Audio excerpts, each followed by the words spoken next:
खेसारी जी के हर stage show में ये गाना जरूर बजता है। इस गाने का क्रेज कम नहीं होने वाला है। YouTube पे 15 मिलियन के आसपास पहुंच चुका है। इतना क्रेज है इस गाने का, इंस्टा पे ट्रेंडिंग से हटने का नाम नहीं ले रहा। बात करें इस रील्स को लेकर तो लगभग कलाकार इस वीडियो का विरोध कर चुका है, पर वही कुछ लोग इस तरह का वीडियो बनाकर सपोर्ट भी कर रहे हैं।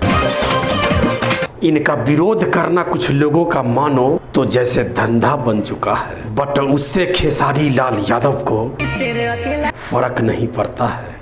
ये वीडियो भी खेसारी लाल यादव जी का ही है। नाचने वाला नहीं है, आपको पढ़ाई करना चाहिए। पर ना कोई पत्रकार इस पे सवाल करने वाला है और ना ही कोई जवाब देने वाला। वक्त आने दो बेटा, जरूरत पड़ने पर तू भी खेसारी के पैरों में गिरेगा।